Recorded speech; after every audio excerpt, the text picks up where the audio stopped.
Bien, esta clase es para hablar sobre la interacción de la célula con la matriz extracelular. ¿Qué es la matriz extracelular? Es ese espacio que le da un hábitat a las células para que puedan sobrevivir, para que puedan crecer, para que puedan dividirse, realizar sus diferentes funciones, movilización, etcétera, etcétera. Esa es la matriz extracelular. Están formadas por una serie de proteínas intersticiales, que son proteínas fibrilares y no fibrilares. O sea que hay una matriz intersticial que tiene forma como las fibras colágenas, las fibras reticulares, etcétera, etcétera. Todo aquello que es fibrilar son las sustancias formes, pero también hay otro componente que es amorfo en la matriz extracelular o el tejido conjuntival.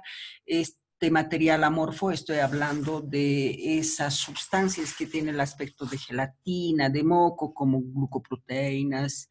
Después estamos hablando del hialuronano, del sulfatado, etcétera, etcétera, de todas esas. Entonces está constituida por dos tipos de sustancias, aquellas formadas por fibras, colágeno, elastina, reticulina, etcétera, etcétera, y aquellas amorfas que tienen el aspecto de gelatina, mucoso.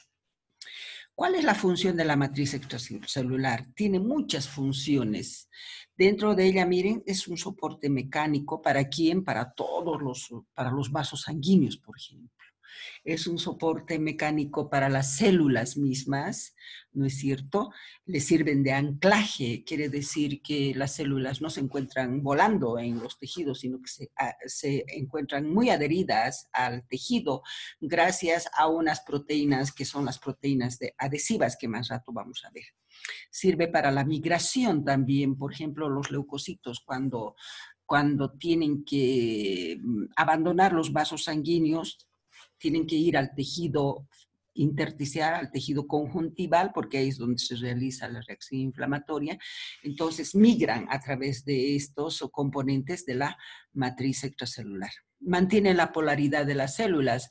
Por ejemplo, si nosotros vemos las células epiteliales, ¿no es cierto? Las células epiteliales tienen una polaridad, polo superior, polo inferior, aquello que está muy cerca a la membrana basal, o se dice porción basal, o la porción apical, que está lejos de la membrana basal, entonces mantiene la polaridad también. Controla la proliferación celular. ¿Por qué controla la proliferación celular? Porque esta matriz extracelular es un reservorio de los factores de crecimiento. Y ustedes saben muy bien que los factores de crecimiento mandan señales que actúan sobre los receptores de superficie. Miren, los factores de crecimiento mandan las señales y esas señales van a actuar sobre los receptores de superficie de la familia de las integrinas. ¿Sí? Entonces, las integrinas son receptores de superficie que ponen en contacto a la célula con sus factores de crecimiento o con su matriz extracelular. Mantiene la estructura tisular normal también, pero para mantener la estructura tisular normal es importante que este tejido, esta matriz extracelular, sea íntegra, que no esté lesionada, tanto la membrana basal como la porción fibrilar. Hay dos tipos de matriz extracelular, aquella que tiene fibras irregulares de aspecto reticulado. Ese es la fibrilar, que es ese tejido que está en el tejido fibroconectivo vascularizado, el estroma, hay una maraña de fibras, ¿no es cierto? Que sostiene a vasos sanguíneos, que sostiene a las células. Y hay otro tipo también de matriz extracelular, que es la membrana basal, que esta membrana basal separa el tejido epitelial del tejido conjuntival o separa el endotelio del tejido conjuntival. También la matriz extracelular establece un microambiente tisular para los componentes de todos los tejidos. células, etc. La membrana basal separa el tejido epitelial del tejido conjuntival, pueden formar parte del sistema de filtración. La membrana basal también forma parte del sistema de filtración de los riñones solamente. La membrana basal no solamente separa tejido epitelial del tejido conjuntival, sino que también realiza otras funciones en órganos especializados como el riñón. ¿Cuál es esa función? Participa en la filtración renal. La MEC. Existen dos formas básicas de matriz extracelular, la membrana basal y la matriz intersticial, lo que hace rato les iba explicando. La membrana basal está organizada alrededor de las células epiteliales, alrededor de las células endoteliales, del músculo liso, etcétera, etcétera. La membrana basal. Sí, están formadas por células. ¿Quién la forma la membrana basal? Las células epiteliales, las células mesenquimatosas adyacentes, por ejemplo, los fibroblastos. Esas dos células son las encargadas de formar todos los componentes proteicos de la membrana basal. ¿Qué tipo de colágena está formada, la forma la membrana basal? El colágeno tipo 4, que no es fibrilar, es laminada. Ese es el aspecto del colágeno tipo 4, que es laminada, no es fibrilar. ¿Sí? Quiere decir que son láminas, láminas, láminas, el colágeno tipo 4. Esa es la que forma la membrana basal. La matriz intersticial es muy diferente a la membrana basal, pero también es matriz extracelular. Se encuentran en los espacios entre células y tejido conjuntival, ¿no es cierto? Están sintetizados solamente por fibroblastos, o sea, por las células mesenquimatosas. Es de aspecto, miren, forme, tiene el aspecto forme, que son fibras entrelazadas unas y otras como red. Y luego tenemos un tercer componente, aquí está el tercer componente, que es un aspecto amorfo, ¿no es cierto? Ese aspecto amorfo que está formado por mucoproteínas, glucolípidos, etcétera, glucoproteínas, etcétera, etcétera, ¿sí? También tenemos dentro de las fibras colágenas la fibronectina, la elastina, los proteoglucanos, los hialuronanos, todos esos elementos forman la matriz extracelular. Componentes de la matriz extracelular. Pertenece a tres grupos de proteínas. Las proteínas estructurales fibrosas, aquellas que forman geles hidratados en agua, y las glucoproteínas adhesivas. Las proteínas estructurales fibrosas son el colágeno, elastina, reticulina, que le dan fuerza de tensión y elasticidad. Estamos hablando de elastina, ¿no es cierto? Fibras elásticas. Entonces esa le da la elasticidad, el colágeno le da la fuerza tensional, ¿sí? Geles hidratados en agua, como los hialuronanos, los proteoglucanos, que le dan resistencia a la compresión y lubricación de los tejidos. Más al rato vamos a ver cómo estos hialuronanos y los proteoglucanos retienen líquido para poder lubricar a los tejidos. Esa es la función de estos geles hidratados en agua, que son los hialuronanos y los proteoglucanos. Le dan resistencia a la compresión. Este tipo de sustancias se encuentra mucho en las superficies articulares de los tejidos, ¿sí? Glucoproteínas adhesivas que conectan, escuchen, las glucoproteínas adhesivas conectan los elementos de la matriz extracelular entre sí y a las células. Aquí están las células. Colágeno. Tenemos el colágeno fibrilar. Tenemos colágeno fibrilar y colágeno laminado. Vamos a ver el colágeno fibrilar. Existen 30 tipos de colágeno, entre ellos está el colágeno tipo 1, tipo 2, tipo 3, tipo 5. Este tipo de colágenos fibrilares van a formar huesos, ¿no es cierto? El colágeno 1 forma huesos, el colágeno 2 forma tendones, cartílagos, etcétera, etcétera, vasos sanguíneos, piel y en las heridas que cicatrizan. Por ejemplo, en una cicatrización de las heridas se ve mucho las fibras colágenas tipo 3. Le dan la fuerza de tensión a los tejidos porque tienen unos enlaces cruzados laterales. Cuando la lisiloxidasa actúa sobre estos enlaces cruzados laterales, van a formar unos enlaces covalentes. Eso le da la fuerza de tensión a estas fibras colágenas, mucha fuerza. Entonces, pero esta lisilo-oxidasa, que es una enzima que actúa sobre los enlaces cruzados, no actúa sola, sino que tiene que estar, tiene que actuar en combinación con la vitamina C. La vitamina C más la lisilo-oxidasa van a actuar sobre los enlaces cruzados laterales de las fibras colágenas para que tengan más fuerza de tensión. Cuando hay un déficit de la vitamina C, como ocurre en el escorbuto, en los niños van a empezar a aparecer deformidades esqueléticas. Esto es muy importante cuando empezamos a hablar de enfermedades, que es el escorbuto, es falta de vitamina D, vitamina C y van a cursar con deformidades esqueléticas. También cuando hay un déficit de vitamina C va a haber sangrados fáciles por la debilidad de la membrana basal de la pared vascular y mala cicatrización también cuando hay déficit de vitamina C. Los defectos genéticos de la colágena causan distintas enfermedades, la osteogenia imperfecta, el síndrome de Ehlers-Danlos. Entonces, estas patologías es porque hay defectos genéticos de la colágena, de este tipo de colágenas fibrilares. Colágena no fibrilar son las que forman las membranas basales. Son fibras aplanadas, ejemplo, laminadas, quiere decir, como el colágeno tipo 4. Proporciona fibrillas de anclaje. ¿Para qué sirve la membrana, la colágena tipo 4? Para separar el tejido conjuntival del tejido epitelial, para realizar ciertas funciones de filtración, pero también sirve para proporciona como una especie de anclaje de las células del epitelio, por ejemplo. Las células epiteliales se adhieren muy fuertemente a la membrana basal a través de las integrinas. Por eso es que aquí dice anclaje de a la membrana basal del tejido del epitelio escamoso, no solamente del epitelio escamoso, de todos los tejidos epiteliales de las células endoteliales se hallan muy unidas a la fibra colágena tipo 4, que es la membrana basal, a través de las integrinas. La elastina.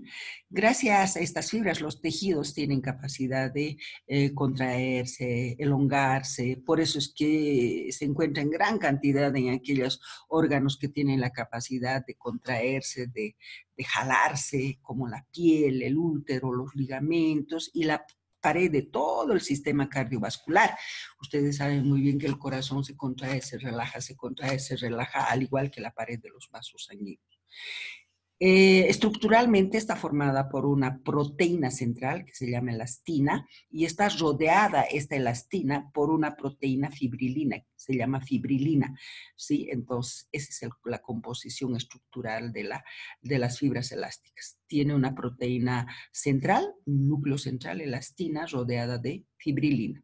Ahora, los defectos de la fibrilina, de su parte externa, están relacionados con anomalías esqueléticas, con la debilidad de la pared de la aorta, como se ve en el síndrome de Marfan.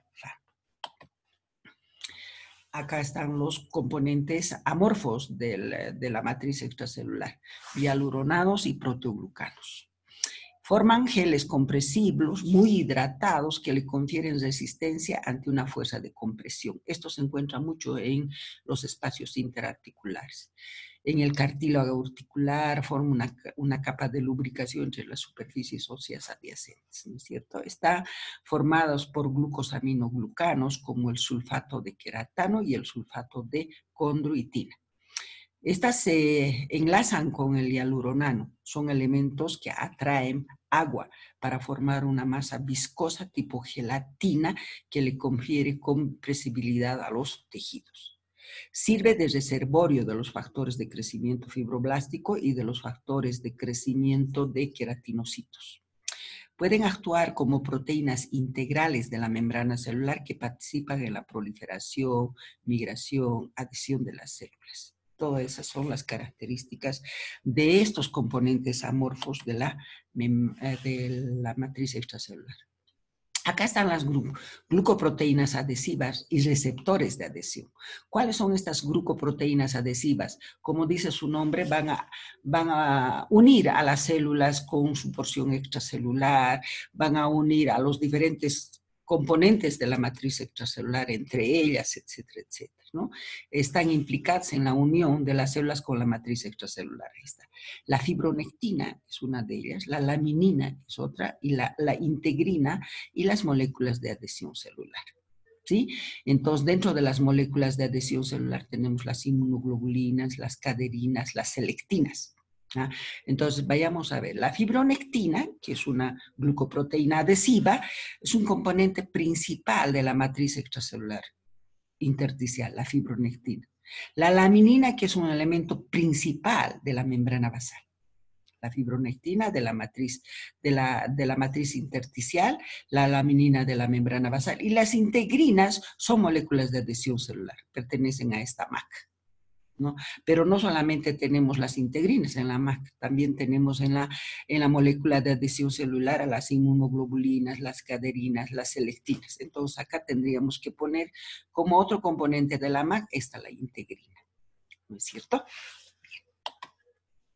Acá tenemos lo que es una diapositiva que tienen en sus libros que les explica cómo las porciones, todo lo que es matriz extracelular, se comunica directamente con la porción interna de la célula, estimulando a esta célula. ¿Para qué? Para que pueda responder esta célula, ya sea proliferando, diferenciándose, sintetizando proteínas, para migrar, para cambiar su forma, etcétera, etcétera. Entonces, los componentes intracelulares siempre están en relación con la matriz extracelular. ¿A través de qué elementos? A través de factores de los receptores de superficie, a través de las integrinas que actúan como receptores también. Ahí están las integrinas.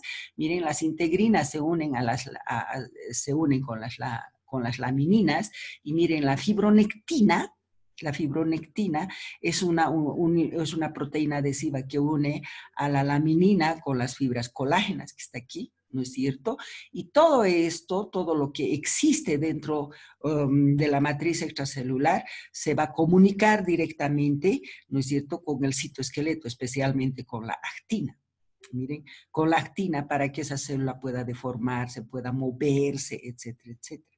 Igual los factores de crecimiento utilizan receptores de factores de crecimiento, que son los receptores tirosina sinasa.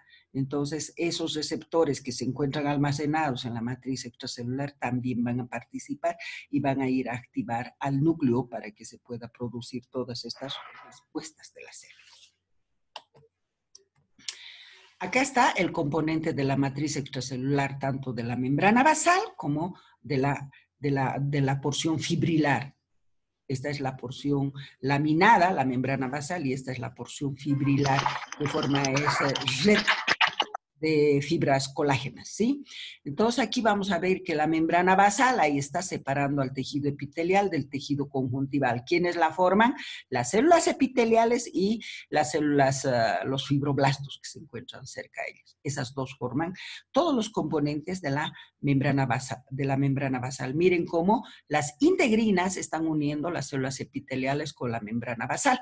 Ahora, ¿cómo está formada esta membrana basal que se encuentra sosteniendo a las células epiteliales o se encuentra sosteniendo a las células endoteliales? ¿Sí? Está formada por colágeno tipo 4, que es laminada, ¿no es cierto? Y los proteoglucanos. Ahí tenemos los proteoglucanos, tienen esta estructura, las fibras colágenas tipo 4, que son laminados, y la misma laminina, que es como una proteína adhesiva. Y esta es la porción fibrilar del tejido conjuntival de la matriz extracelular, todo lo que se encuentra aquí, sosteniendo a los vasos sanguíneos, sosteniendo a la membrana basal, etcétera, etcétera. Entonces, esta matriz intersticial de tipo fibrilar, que está formada por colágenos fibrilares, que hacen esa red irregular de fibras colágenas tipo 1, tipo 2, tipo 3, la elastina también se encuentra ahí, y esa red de fibras deja espacios. Entonces, esos espacios son rellenados por estas sustancias amorfas, que son los hialuronados, o esa sustancia gelatinosa que está formado por heparansulfato, etcétera, etcétera, ¿no es cierto? Entonces, ahí tenemos los fibroblastos. ¿Quiénes son los que forman todo esto? Los fibroblastos. En cambio, la membrana basal la forman las células epiteliales y los fibroblastos. En cambio, los componentes de la matriz intersticial la forman los fibroblastos. Ahí están las integrinas también, que está uniendo a este fibroblasto a lo que se llaman las glucoproteínas adhesivas. Estas son las glucoproteínas adhesivas y hemos visto cuáles son esas glucoproteínas adhesivas. Está uniendo a la célula con el resto del tejido de la matriz intersticial.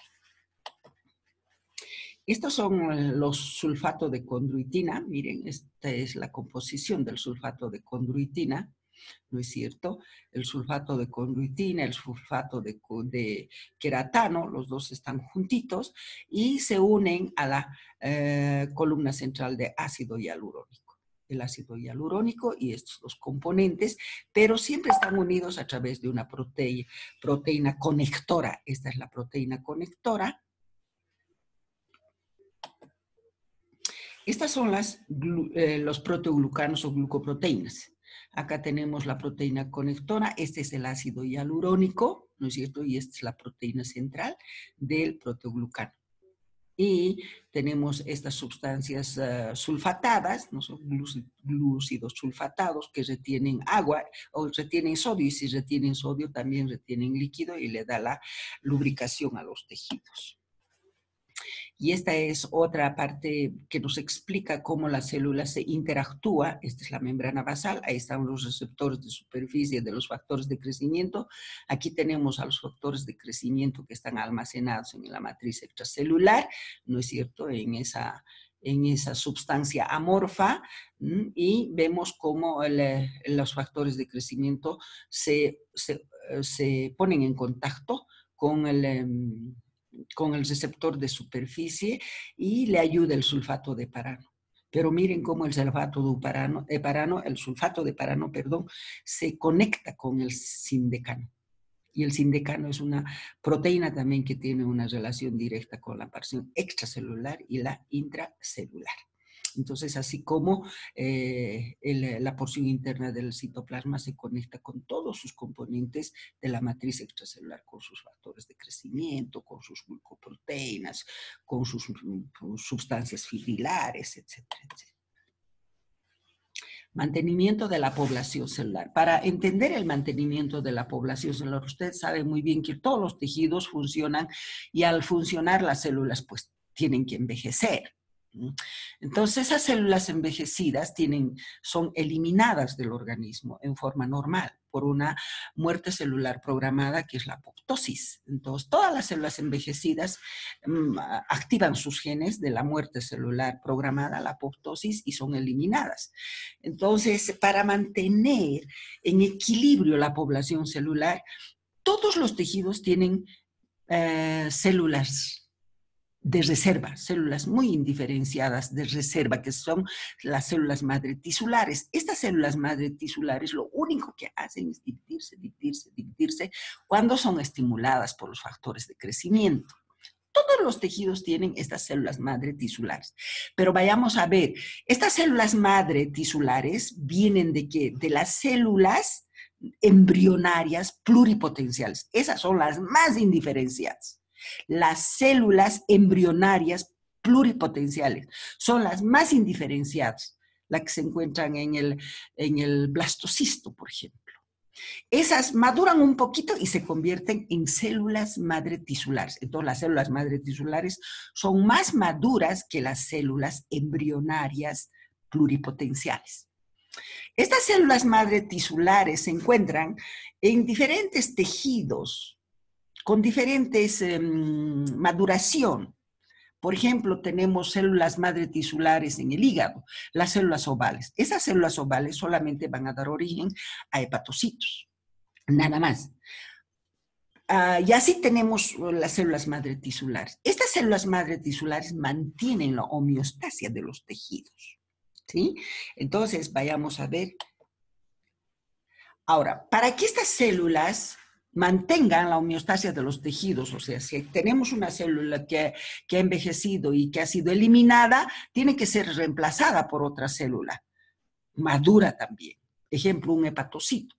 Si hay un hepatocito que se ha eliminado por vieja o qué sé yo, porque ha habido una resección, etcétera, etcétera, ¿qué hacen las células ovales? Las células ovales tienen que dividirse, esas son las células madre tisulares.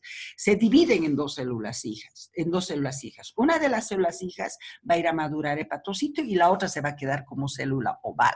Siempre ocurre eso. Esa es la división asimétrica que tienen todas las células madre tisulares. ¿Sí?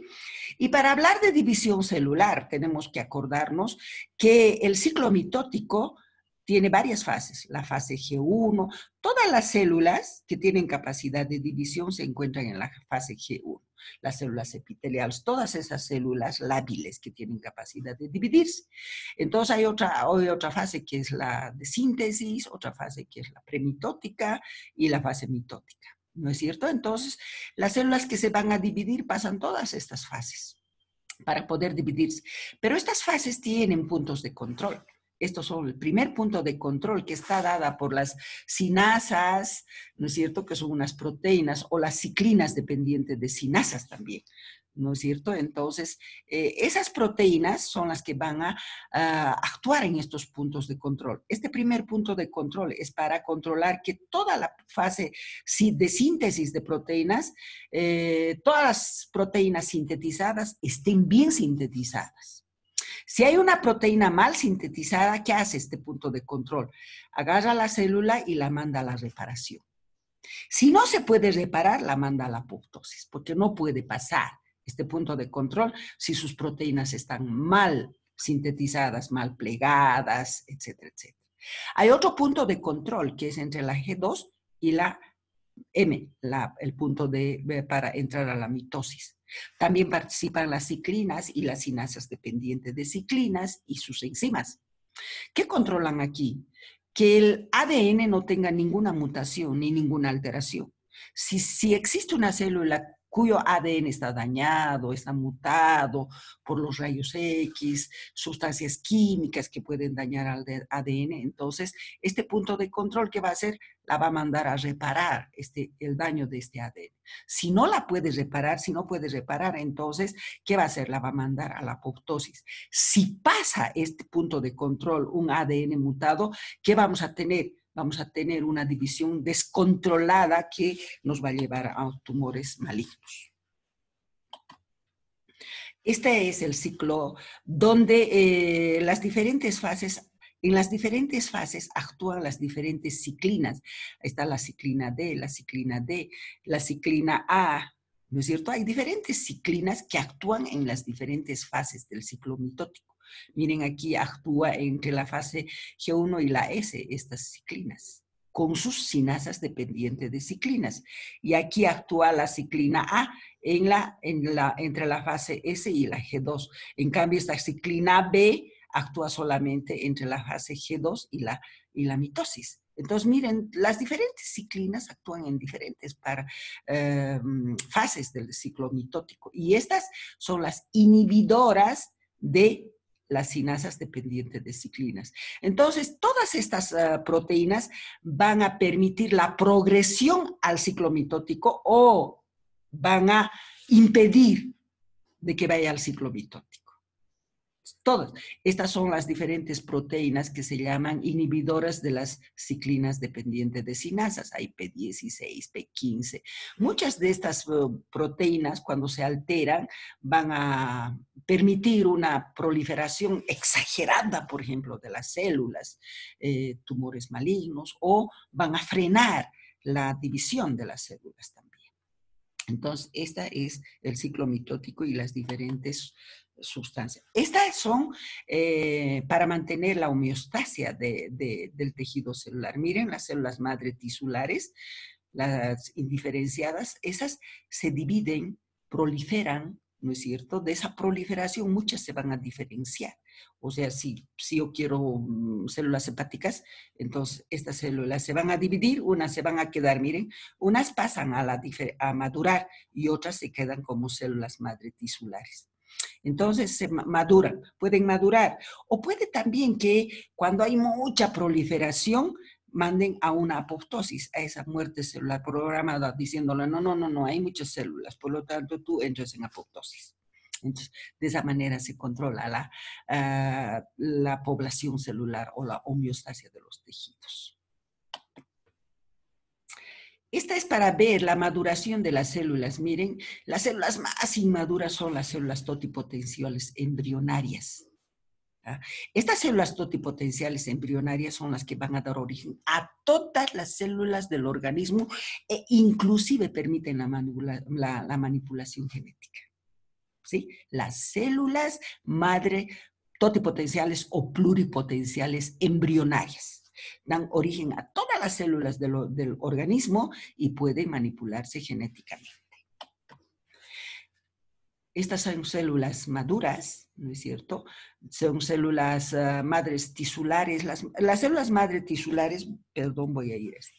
Las células madre tisulares, miren, células madre tisulares, son más diferenciadas, más maduras que las células madre embrionarias, pluripotenciales. Las células madre Estas células madre tisulares se encuentran en todos los tejidos, pero si está en el tejido óseo, solamente va a dar origen al tejido óseo. Si está en el hígado, solamente va a dar origen a tejido hepático. Las células madre. En cambio, las totipotenciales dan origen a todas las células. Bien. Preguntas de retroalimentación para el día jueves, ¿no? Hoy día, perdón. ¿Cuál de estas células puede dar origen a todas las células, incluidas en los hepatocitos, y se puede manipular genéticamente? Células madre tisulares, células madre hematopoyéticas, células ovales o células madre embrionarias. La siguiente sustancia es una glucoproteína que actúa como receptor celular para componentes de la matriz extracelular. Se une a la actina intracelular de modo que las células pueden alterar su forma y darle movilidad. Elastina, fibronectina, integrina y hialuronanos. Bueno, voy a finalizar.